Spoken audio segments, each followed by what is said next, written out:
আসসালামু আলাইকুম ওয়া রাহমাতুল্লাহ। ভয়েস অফ মুসলিম ইউটিউব চ্যানেলে আপনাকে স্বাগতম। সম্মানিত বন্ধুগণ, আজকে আমরা জানব মৃত্যুর পর সুখ শান্তি কিংবা শাস্তি কখন শুরু হবে। পরকালের প্রথম মঞ্জিল হলো কবর। কবর থেকে কি মানুষ তার কৃতকর্মের সুখ শান্তি কিংবা শাস্তি ভোগ করবে? এ সম্পর্কে ইসলামের দিক নির্দেশনায় বা কি? তো বন্ধুগণ, জানতে হলে না টেনে ভিডিওটি শেষ পর্যন্ত দেখার অনুরোধ রইল। মৃত্যুর পর কবর থেকে কর্মকাণ্ডের উপর ভিত্তি করে সুখ শান্তি কিংবা শাস্তি ভোগ করবে মানুষ।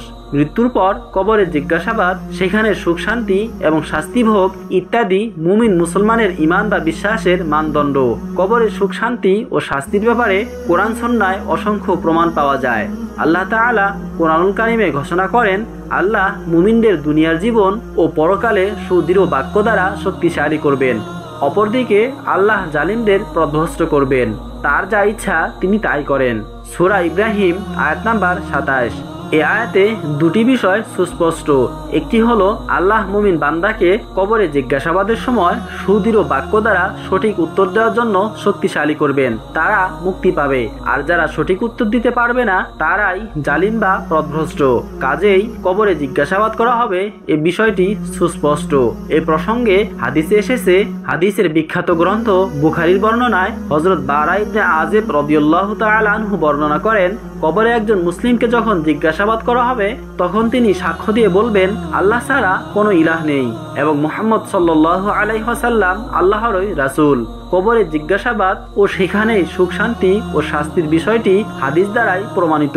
অন্য এক বর্ণনায় এসেছে, হযরত আনাস রাদিয়াল্লাহু তাআলা আনহু বর্ণনা করেন, রাসূলুল্লাহ সাল্লাল্লাহু আলাইহি ওয়াসাল্লাম বলেছেন, কোন ব্যক্তিকে কবরে রেখে তার স্বজনরা যখন চলে যায়, মৃত ব্যক্তি তখন তাদের চলার শব্দ শুনতে পায়। এমন সময় দুজন ফেরেশতা আসেন এবং তাকে উঠিয়ে বসান। এরপর হযরত মুহাম্মদ সাল্লাল্লাহু আলাইহি ওয়াসাল্লামের দিকে ইঙ্গিত দিয়ে প্রশ্ন করেন, এই ব্যক্তি সম্পর্কে তোমার মতামত কি ছিল?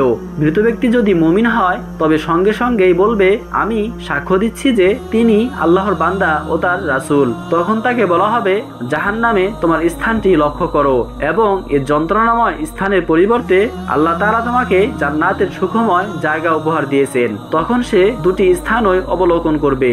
তারপর মৃত ব্যক্তি যদি কাফের বা মুনাফিক হয় তবে তাকেও জিজ্ঞাসাবাদ করা হবে। বলা হবে, তুমি এই ব্যক্তি সম্পর্কে কি ধারণা পোষণ করতে? উত্তরে সে বলবে, আমি তো মনে করতে পারছি না, তবে লোকে যা বলে আমিও তাই বলতাম।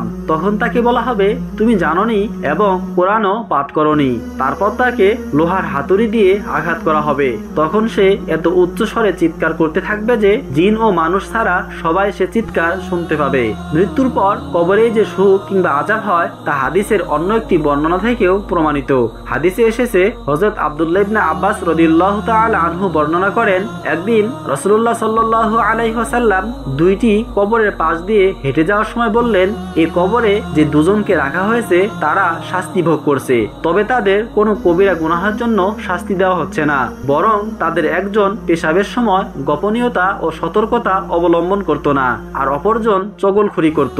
সুতরাং এই বিষয়টি সুস্পষ্ট যে কবরের সুখ শান্তি এবং শাস্তি সত্য, তা মানুষকে কবরে দাফনের পরপরই শুরু হয়। কেননা রাসূলে আরবি অন্য একটি হাদিসে সুস্পষ্টভাবে এই ঘোষণা দিয়েছেন। হযরত আনাস রাদিয়াল্লাহু তাআলা আনহু এই হাদিসটিও রাসূলুল্লাহ সাল্লাল্লাহু আলাইহি ওয়াসাল্লাম থেকে বর্ণনা করেছেন, আমি যদি এই আশঙ্কা না করতাম যে তোমাদের দাফন করবে না, তবে আমি আল্লাহর কাছে প্রার্থনা করতাম যাতে তিনি তোমাদের কবরের আযাব বা শাস্তি শোনান, যা আমি শুনতে পাই। কবরের শাস্তি সত্য, সে কারণেই রাসূলুল্লাহ সাল্লাল্লাহু আলাইহি ওয়াসাল্লাম কবরের শাস্তি থেকে বাঁচার জন্য বেশি বেশি আল্লাহর কাছে সাহায্য প্রার্থনার কথা বলেছেন। তিনি কবরের আযাব থেকে বাঁচার দোয়াও শিখিয়েছেন।